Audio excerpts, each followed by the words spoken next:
Hello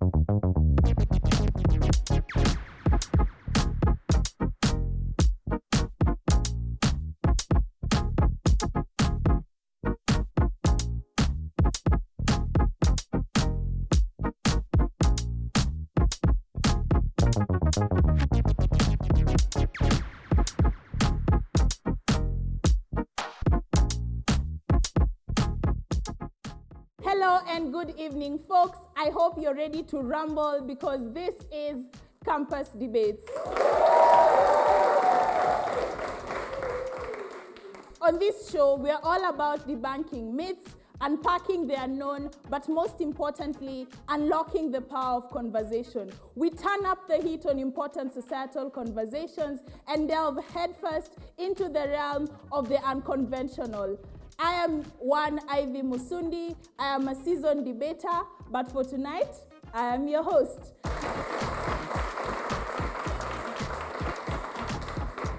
I am joined by two teams from very prestigious institutions. On side proposition, we have the team of Michael Awimbo and Jane Baraza from the University of Nairobi. And on side opposition, we have the team of Michelle Adika and Trudeau Okech from Strathmore University. Now, I just want to engage with our debaters for tonight just a little bit. Right before the show, I was talking to Michael and he was telling me to tell his math teacher who said, hataenda mbali, ambia mwalimu kitu. Unauliza hapa ni wapi? Hapa ni wapi? Hapa ni wapi mwalimu wa math? Even though the team clearly ni kama when they were choosing their partners, did the eyesight matter ama? Was it a factor in your team dynamics? Or what is the core of your team dynamics? The goal, the unification, we are together. The unification, you complement each other. Yes. Oh, that's nice. And going against them, obviously, is Mr. Trudeau Okech and Michelle Adika. Now, I have two separate questions for you guys. Trudeau, if you were to be a superhero sidekick, who would you choose to be? Like, you'd choose to be the superhero of which, the sidekick of which superhero? And why? Batman's sidekick, Robin. Yes. Why? I don't know, you have access to your superhero's money, you have access to your superhero's money. This guy is hinting for us the motion for the day. Ni kama yeye, he already knows his stance. And Michelle, what would you say has been the most interesting place for you to travel to? Ooh. I always like just going to a new place because obviously you learn new stuff from everywhere. But I think the most interesting was Accra, mostly because of the culture shock. Yeah. Yeah. You see now, the irony is, Michelle has been to Madrid. Yet, the best place she's traveled to is Accra. We ask the question, Mbona, je, ni kwa nini? Anyway, judging this very hot debate is a team of judges that I both revere and respect so much, chaired by the one and only Mr. Joshua Wambugu from the United States International University, Africa. He is joined by Miss Becky Alec from Strathmore University and Miss Abigail Werimo, a graduate of Strathmore University. Now, I'd just like to ask Abby, clearly you're a graduate of Strathmore University, but what has made you so much involved in debate that you choose to be with us here today, even after finishing school? I think out of 4 years of university, it's made me understand that debating is almost a personality trait to some extent, because you learn not only how to speak, but also how to think. And as a person who's about to enter a very competitive job market, I feel like debate makes me keep my mind fresh, keep myself aware of current events, what people are talking about, what people are saying. And yeah, siwezi kosa kujibu swali kwa interview. I think amekuambia debaters always have an answer for anything. They can debate anything, they can argue for anything, but then what are we arguing for here today? I'd like to point out, debate is a young people's sport, and for us, we value it so much because it gives us a voice and a platform for us to be able to set precedents and change the norms in society and the narratives that, have already been set in stone in society. That being said, I have a very interesting question for you guys this evening. The motion we are debating today is a motion that touches all of us. Now the question is, heri ulie kwa Range Rover ama ucheke kwa boda boda? Those of us who have read the story, how much land does man need? It tells the story of a Russian folktale that tells the story of a man who walked 1,000 kilometers, and at the end of the day, all that mattered was the 6 feet that he was buried in, and not necessarily all the land and the treasures you acquire in this world. The question I'd pose to you, audience at home, does money guarantee you happiness? Is it a key to happiness, or is it still education as the key to success? But anyway, the motion for today is, this house regrets the narrative that money can't buy happiness. That being said, we welcome the first proposer to begin for us this debate. Hear, hear. Hear, hear.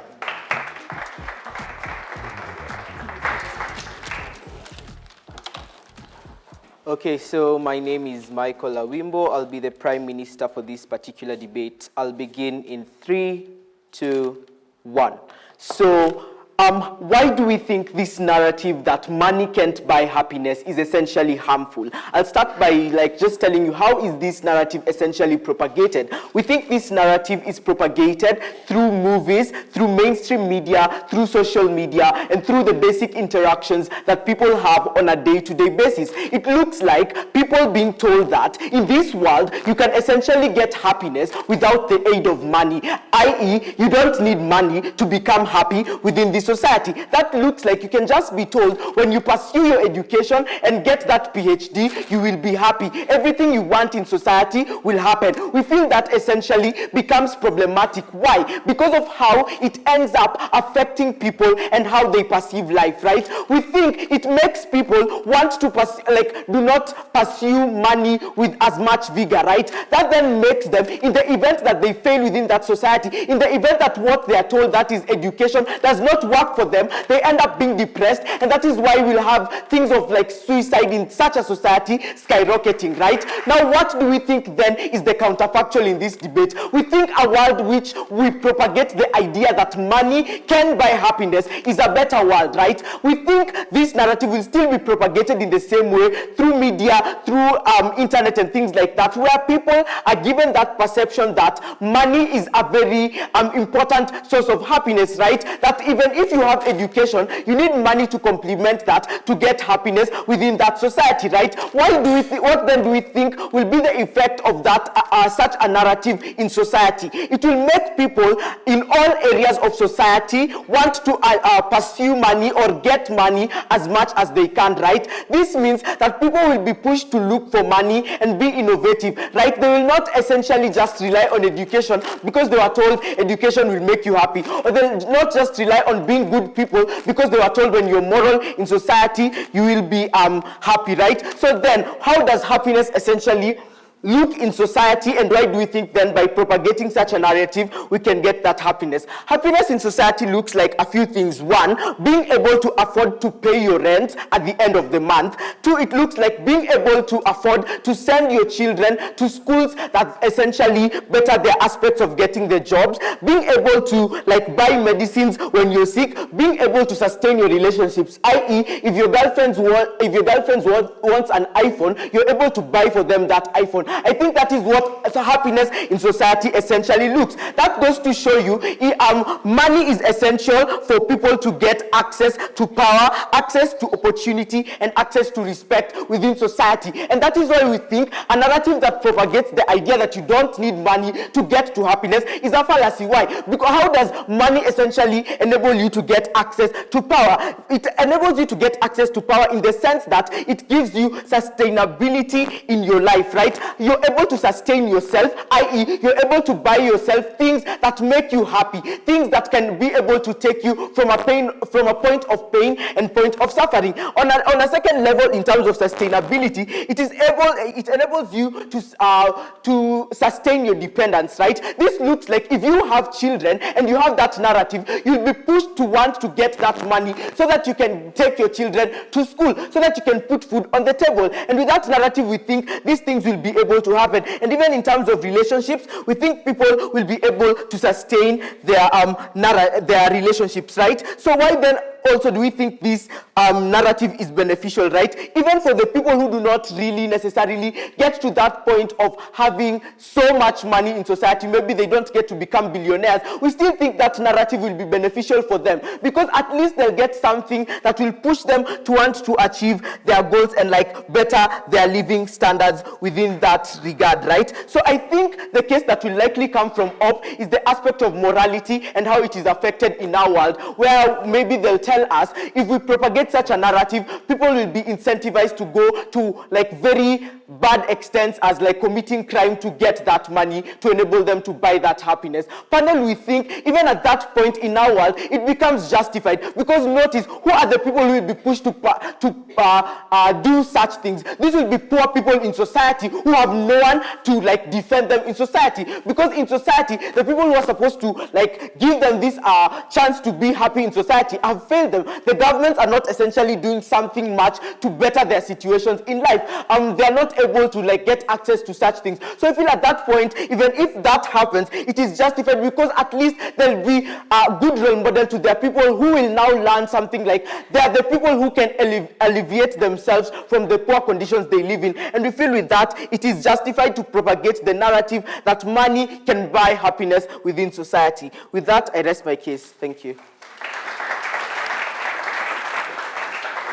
We thank that speaker for that fine speech. We now welcome the first opposer to begin for us their case. Hear, hear.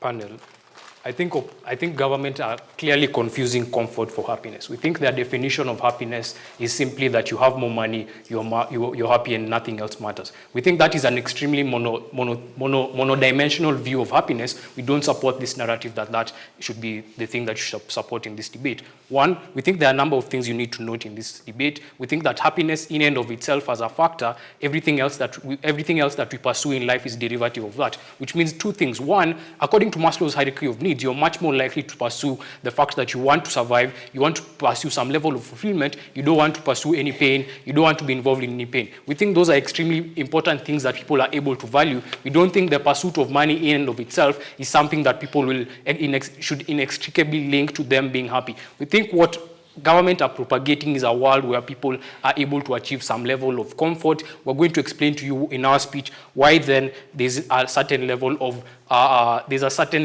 hedonistic treadmill in which you're likely going to propagate yourself onto. We think these are extremely crucial considerations in this debate. Two things we're going to interrogate in this debate. One, materialism, and how that narrative that money can buy happiness extremely links you towards doing and incentivizes you to do a number of harmful things in society. Second thing, we'll explore the counter narratives that our side has. You need to understand one more thing before we go into a substantive matter. Opposition have no alternative in their world. In our world, we have a certain number of alternatives. One, your happiness is linked to issues such as factors such as happiness, the ability to be able to have some level of internal fulfillment and internal satisfaction. We think those are crucially important factors that we ought to propagate in society. We don't think necessarily that money can buy happiness is a narrative that you ought to allow be propagated by the media and society to allow you to buy into. All of those things are extremely problematic in this debate. This is a retrospective debate. We also need to interrogate how we've been able to benefit from all of these things. First thing then, why this is likely to be harmful for you in terms of materialism and its effect on that.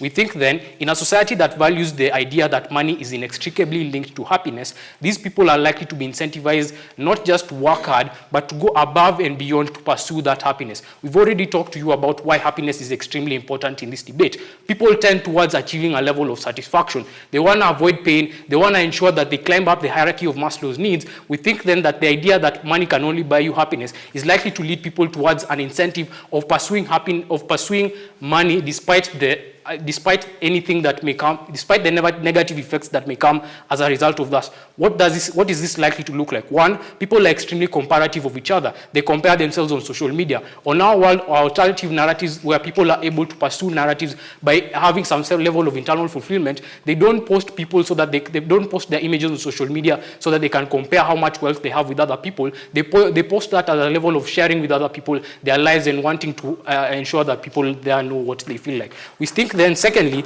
it's likely to lead people towards crime and illegality and all these disastrous things in society. Why is this the case? One, people have now an incentive to pursue happiness at all means necessary, which means then that people like crypto bros and all of those people who are likely to go into scam you just because they are pursuing happiness and they've inextricably linked that happiness to the pursuit of money, they have no alternative but to be restricted in this narrative that you can only achieve happiness when you have money in your world. We think the alternative on our side is very simple. You achieve happiness when you have some level of internal satisfaction. You're able to malleate this narrative. The narratives on our side are much more malleable. So you're able to shape those narratives on your world depending on your definition of internal satisfaction, whether or not you're satisfied by just your ability to be able to wake up in the morning and all of those things. Those are extremely crucial, important factors in this debate. We prefer a world where you pursue the narrative that money can't buy, that money can't buy happiness. The second thing that we're going to explore in this debate is the counter narratives that exist in society. We think then that in a society where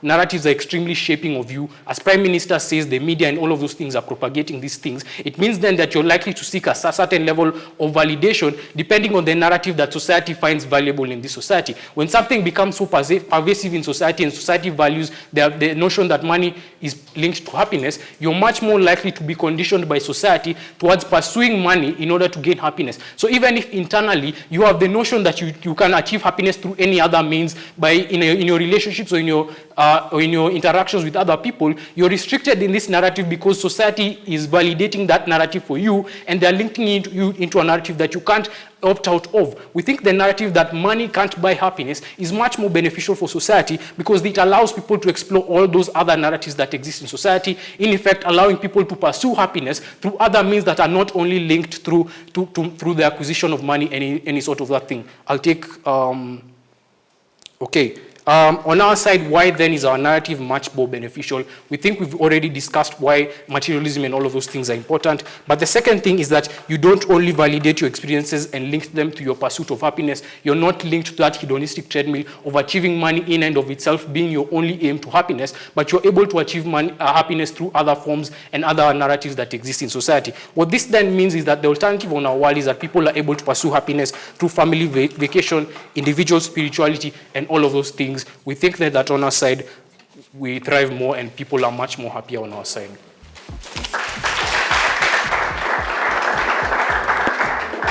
Come on, we can do better than that. We thank that speaker for that fine speech. Tuko first half. We have reached the first half of the debate. Now the question is does money hinder you from achieving your full happiness, or does it just give you an opportunity to achieve your top most level of happiness? Remember to engage with us on our SMS line 22151. Tell us which side you think is winning the debate. Tell us, do you think money can buy happiness? And the debate is not just whether money can buy happiness and what this narrative that is being propagated that money can buy happiness, what does it do to you and what does it do to the society around us? Remember to engage with us on our social media pages. Tell us what you think. A poll has been put up on our Twitter, so go there and vote. Tell us which side you support and tell us which side you think is winning. We'll be right back after this short break.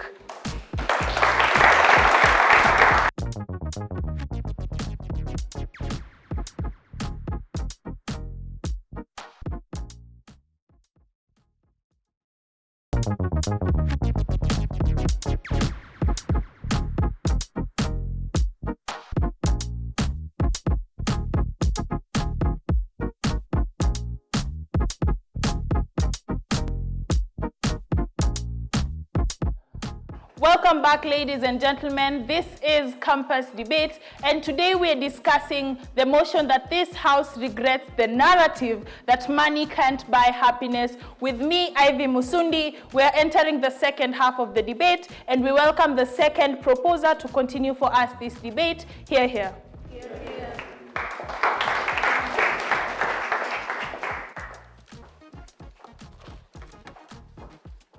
Hi, I am Baraza from the University of Nairobi, and I am the Deputy Prime Minister, and I'd like to start my speech in 3, 2, 1.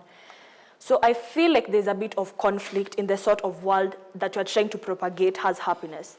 The sort of world that they're actually trying to propagate is a world where we're actually pursuing happiness at the extremist level of pursuing money. The sort of world that you're actually trying to propagate is that we're actually pursuing happiness even through the smallest things. So first of all, let me just engage with whatever they come and tell us. Number one, the leader of opposition comes and tells us, number one, we try to confuse money for comfort. And they come and say that number one, it even enhances people to be comparative in social media. It even leads people to actually continue committing crimes. But panel, I want you to understand that sort of argument will only last if at all we are trying to pursue money to an extreme level. We are not trying to, according to the sort of case that the Prime Minister came and gave you, we're not actually trying to pursue money at an extreme level. We're trying to look at a sort of world whereby money is able to make us to be actually stable. We're able to have comfort. We're able to be sustainable in our sort of world. And even if we try to buy into your case, we actually feel like even if that case of where people are actually trying to pursue this world at an extreme level, where people are actually being comparative, it even enhances them to continue to being, like, let me say, productive. And through that, we're even enhancing the economy of the nation. So even that sort of world they're actually trying to give us is actually not working. So a bit of extension to what we're actually trying to give you. So what sort of world are we actually trying to show you? First, how does our happiness actually come by? We're trying to say that money can be able to give you happiness. Happiness through, number one, having the ability to go to school. If at all you do not even have money, you'll not be able to get, like, let me say, education. Number two, having the ability to attain good healthcare services. Number three, ability to be able to take care of your basic needs and to be able to take care of your family. Even currently, certain families are actually suffering. And why? Because they're not even able to, like, sustain their own families or provide for whatever they actually need. So in our world, we're actually not saying that we want to pursue money to an extreme. We actually feel like the moment you try to propagate that money actually is able to give people happiness, is something that is actually able to, like, give more value to us. For like, let me say, even at an instance, for example, if at all a kid is, even in school, the way our teachers usually used to work, they would say, if at all you decide to get 90% in mathematics, I'll give you 50 shillings. Most of these kids will actually be incentivized so that they can be able to actually work hard. They study hard so that they are able to actually get this money. Now, I want you to notice, we're not pursuing happiness to an extreme level, but it's actually a happiness because this parent is actually going to see, at least my kid is working hard in school so that she can be able to have, like, let me say, good grades. And at least this kid is actually going to see, at least I'm able to work hard, I'm able to achieve good things on my own, even though, like, let me say, we're not even going at an extreme level. So you see, that is also another sort of, like, let me say, another sort of happiness. So I feel like even the sort of world that they're actually trying to give us, it's actually not going to work, because if at all they say that you're actually trying to engage in crimes or such things, people actually want to steal for money. But even if you are to engage in, like, let me say, some sort of crime instance, let us take, for example, an instance where a person actually, like, let me say, attacks a different individual. If at all this individual is actually convicted, there are some individuals who will be able to get away through bribery. Now, that is the sort of crime that they're actually trying to talk about. But if at all they're able to get away through bribery, we now have the victim who was actually affected. If at all this victim is actually compensated in that, they're not going to that same value of that, they're not actually going back to that same value that they were before they were even attacked, but at least they're able to be compensated. This sort of compensation will be able to make sure that, number one, they receive good, like, let me say, healthcare services. Number two, they're able to sustain themselves despite of the sort of attack that they actually like experience. So through this panel, I want you to understand we're already attaining much utility on our side. And even that sort of happiness they're actually trying to talk to us about comfort. That sort of comfort will actually be attained through money. You cannot tell me that you want to live in a house. How will you actually pay money? How do you pay your rent? Through money. How do you actually get, like, let me say, good educational services? Money. How do you actually get your health insurance? Money. So actually even understand even this aspect of comfort that you're actually trying to talk about, we still get it from our side. But at least on our side, we're actually not trying to propagate a narrative whereby we should even go, like, to, let me say, through like extremist levels so that you're able to attain this sort of happiness. But we actually just try to go, like, let me say, through the minimal sorts of, like, approaches. So, yep, here I.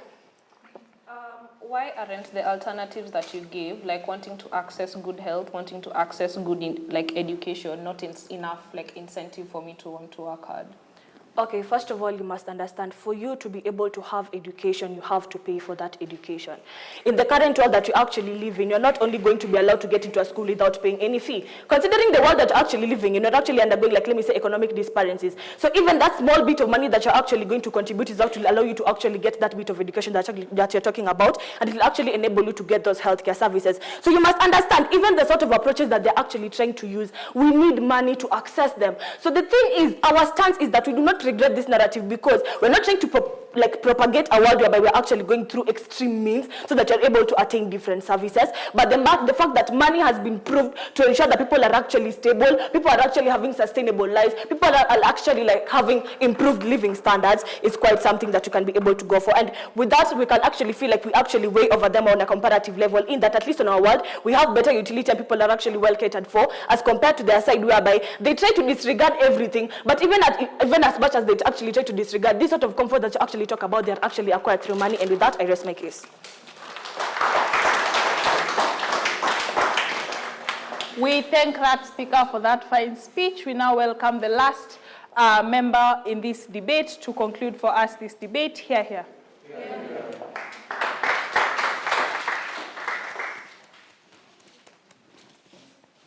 I'll start my speech in 3, 2, 1. All the utility you get from government is not hinged on money being like linked to happiness. It's you valuing other things. It's not because I value happiness that I work hard. It's because I want good education. I want to access good healthcare. I want to feed my dependents. That's why I'm going to work hard. There's enough incentive within society for these individuals to want to work hard. They needed to prove why that in itself is not adequate. Secondly, the most elitist thing you can say is that you're poor, so let's make you happy to make you work hard. We think that argument in and of itself is not valuable, because like they've already proven within their speeches, there's enough incentive for people to want to work hard. A couple of way-ups that they fail to do. This debate has to be weighed on two things. One, who is able to maximize like happiness for individuals the most, but who is able to maximize happiness for the most people, so make happiness the most accessible thing. Two things in my speech then. Firstly, I'm going to respond to a lot of the material we get from their speeches. Then I'm going to talk to you about why the acquisition of money in and of itself cannot make you happy. One, they talk about how there's probably going to be suicide and all the other alternatives that exist are going to fail. Two responses. One, note the irony in this argument. If there's any side that doesn't have alternatives, it's theirs. In our world, you can probably gain happiness from interacting with people, from going out or going on vacation, like Trudeau gives you as an example. They don't have those alternatives. But secondly, and I'll talk about this in my speech, the acquisition of money in and of itself is already something that's painful. So already harming yourself and hurting yourself in order to acquire money. But lastly, money is temporary. It's in and out of your hands. If there's anything that's more sustainable, it's our world, where you get happiness from things like spirituality, things like hanging out with your community that are more sustainable. Secondly, they talk about the ability to innovate and the ability to work hard. That is a benefit that they have. Reasons why this is not true. We've already talked to you about how there's already enough incentive to work hard, because I need food, I need to eat, I need shelter. But secondly, money is not the only incentive to work hard. Like we have NGOs, we have artists and people within society that don't work for money. They work because they like the art or they like the cause and stuff like that. We think those are things that are significant. Lastly, in terms of how they frame happiness, the only reason they're able to come and say you're only happy because you can buy an iPhone is because that's the narrative that probably exists and that's what society values. At the point where Trudeau tells you shifting narratives means society values different things. So we start to value hanging out with your families. Social media influencers post more about family gatherings than them like buying Bugattis and stuff like that. We think at the point we're able to shift narratives like that, that's something that's more accessible to people and more valuable. But lastly, happiness as a metric in and of itself is harmful because it's insatiable. There's no limit to happiness. I can overwork myself for 3 months because I want to pay school fees, but I can never know the limit to how much I'm going to overwork myself to be happy because of the hedonistic treadmill that Trudeau talks to you about. It's a constant thing that you're trying to do. You're constantly trying to get happy. There's never any limit. We think that in itself is already harmful. Two arguments then. One, acquisition of money in and of itself is monopolized. capitalistic systems are like largely built on things like patriarchy that lock out women and stuff like that. So there's already people that cannot access money or access like ultimate money and stuff like that. But secondly, there's things like the lottery of birth. They come and say you're poor, so work hard to get money. That's very elitist. There's people that are born within conditions that they cannot get out of, or they haven't been able to access education and stuff like that. You're locking these people not only out of money, but also out of happiness, which is harmful because that's the narrative that's going to be within society. But even just knowing the right people and the right places to go just makes a lot of people more successful than others. But secondly, the acquisition of money in and of itself is not going to make you happy. You probably have to work hard even when you're tired. You probably have to maximize your hours to maximize the rip you get from that money. You probably have to do with the bad treatment you get from your boss because maybe one day they'll give you a raise. Getting money in and of itself is painful. So they'll never ever get to access happiness because you're constantly working through this cycle of working in the industry and getting maximum money that's coming in and out of my hands. So I'm constantly working myself, being a slave of the system, a slave of production, and I think that in itself is harmful. What are the impacts of these arguments? One, you monopolize happiness among the wealthy or the people that can access money. But secondly, it puts individuals in positions where they're in an unsustainable cycle. So you're constantly looking to maximize happiness, which in turn is maximizing money that you have no control over. You don't know if you're going to get a salary cut, if you're going to lose your job. So that is continuously hinged on you being happy. We think that is harmful because there's a vast majority of individuals that exist within those conditions. But on top of that, we think you never truly ever get to be happy because you're constantly in a cycle of working for the system and constantly in a cycle where you're trying to work in order to like get money because that money is linked to happiness. I think that is harmful for individuals. We think happiness independently is extremely important, and we need to maximize the people that can access this. Because if I'm happy, I'm going to have the strength to wake up every day. I'm going to have the strength to do with the terrible conditions in life. I'm going to feel actualized. I'm going to feel like an individual that actually is like valuable within society and stuff like that. At the point where we're able to make happiness something that's sustainable, that an individual can access, but more people can access because it's not hinged on something like money that's already systematic within society, proud to oppose.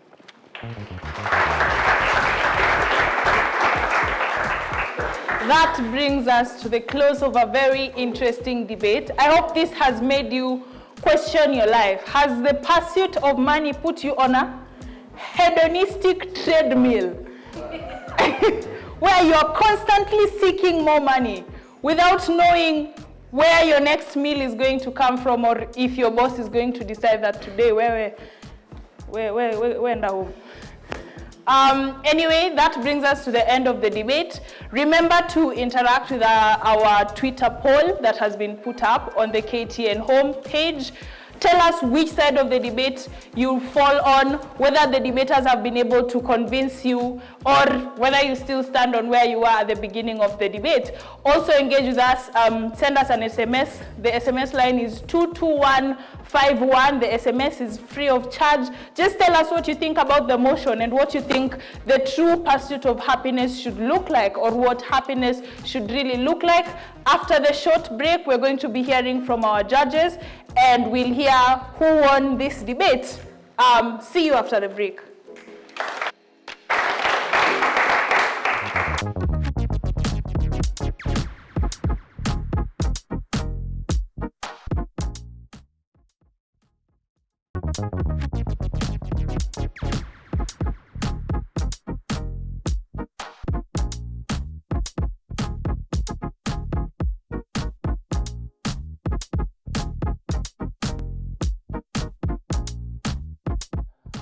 Good evening and welcome back to Campus Debates with me, Ivy Musundi. Tonight, we're discussing the motion that this House regrets the narrative that money can't buy happiness. What do you think? Do you think this narrative has been beneficial or detrimental to society and changed the perception of how we view happiness? After a very intense debate round and an even more intense deliberation session, I think we're ready to hear from our judges. But before that, they have clarity speakers. The judges are going to ask you one general question and one specific question. How you answer this question may or may not sway them to rule this debate in your favor. So do your best. Hear, hear.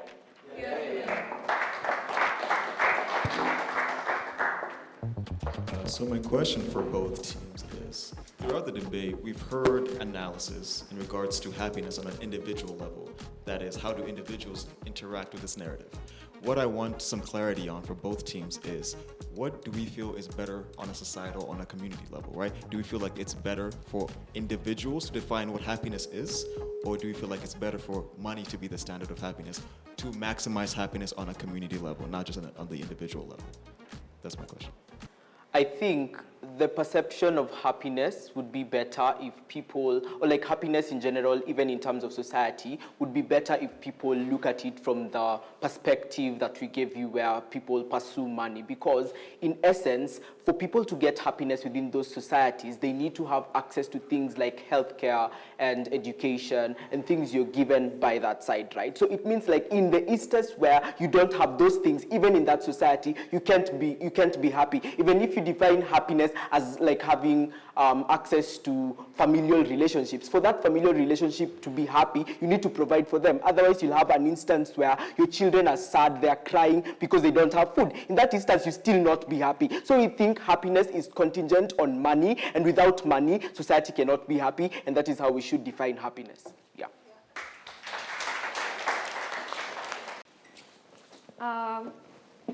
Okay, to answer the question that you asked, people will always pursue to have some amount of money because they need food, they need shelter, and all of that, not because it makes them happy, at least in our side of the world. But if we talk about access to happiness, it's a lot easier in our world to be something that's accessible to like a vast majority of people, because you define what happiness means for you. Is it like being one with God? Is it interacting with your family? At the point where we're able to have access, then we're able to maximize happiness more than they're able to do. If they wanted to prove they have maximum access for community, they needed to prove they'll be dishing money to everyone, which is not sustainable. Yeah.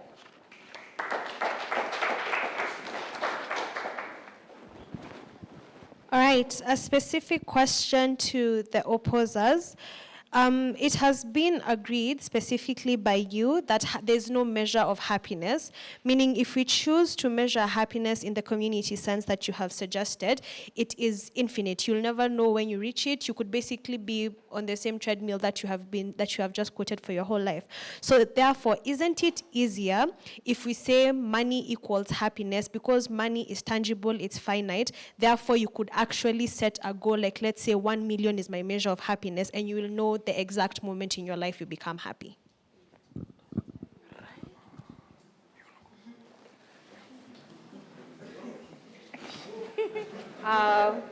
Okay. The hedonistic treadmill will exist in both sides of the world. It's not our burden to prove that it will go away.